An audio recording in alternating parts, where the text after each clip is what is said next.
Mahasiswa perlu melengkapkan diri dengan ilmu berkualiti, berketerampilan dan bersasiah tinggi untuk bersama-sama menjayakan agenda transformasi kerajaan. Namun sejauh manakah kefahaman dan penerimaan budaya dalam kalangan siswa-siswi kita sebagai persediaan untuk memimpin negara pada masa akan datang? Ikuti laporan wartawan Enzi Frido Abu Hassan. Budaya merupakan satu proses perkembangan sahsia, akal, semangat dan usaha manusia meliputi nilai-nilai setempat. Menurut pakar antropologi, Bronislaw Malinowski, sesebuah masyarakat mempunyai hubung kait oleh kebudayaan masyarakat itu sendiri. Dengan jumlah kemasukan penempatan pelajar melebihi 200,000 di IPT bagi sesi akademik 2011-2012, kepelbagaian pelajar yang wujud perlukan pemerhatian teliti kepada budaya, etnik, bangsa dan agama. Budaya mereka perlu seiring dengan gagasan satu Malaysia yang mementingkan peradaban, budaya ketimuran, sopan santun dan mengelakkan budaya kuning yang mempunyai unsur buruk dan negatif. Perkara seumpama ini sememangnya satu model yang cukup baik kepada setiap pelajar yang terlibat dalam memelihara dan meneruskan warisan budaya bangsa Malaysia sekaligus menyahut seruan gagasan yang dicipta.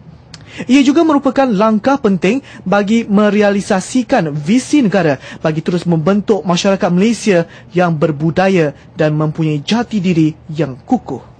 Walaupun kita belajar setakat mana tu tak penting, so adat tu, budaya tu harus dihormati oleh semua kaum tanpa mengira tahap pendidikan mereka, tahap status mereka. Saya rasa semua pelajar harus faham keunikan berbagai kaum walaupun di peringkat profesional.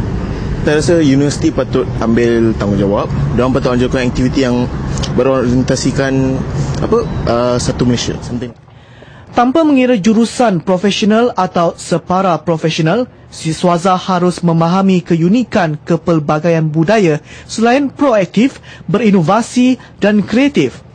Anjakan paradigma ini amat perlu bagi memastikan penuntut IPT negara ini boleh terus menyerlah di peringkat terbangsa dalam sebarang isu berbangkit. Mahasiswa yang dilihat sebagai golongan yang intelektual ni, dia patut mempunyai cara dia sendiri dengan menggunakan cara yang betul. Mahasiswa patut mengamalkan demokrasi yang bertanggungjawab dan bukan mengamalkan demokrasi yang berkiblatkan undang-undang rimba. Dia masuk universiti itu sebagai sebahagian lifelong learning, bukan hanya apa yang dia belajar. Paradigm shift tentang perspektif. Mereka ni adalah orang yang paling berguna masa depan. Sejajar dengan transformasi pendidikan negara, Perdana Menteri Datuk Seri Najib Tun Razak menyaran semua pihak melibatkan diri dalam semua sektor untuk kejayaan negara. Penglibatan mahasiswa berperanan penting sebagai rakan kongsi kepada kerajaan.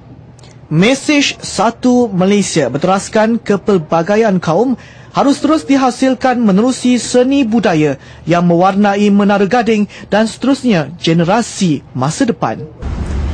Saudara, ada yang menyatakan bahawa pelajar jurusan profesional tidak memahami dan juga tidak dapat menerima kepelbagaian budaya di industri pengajian tinggi.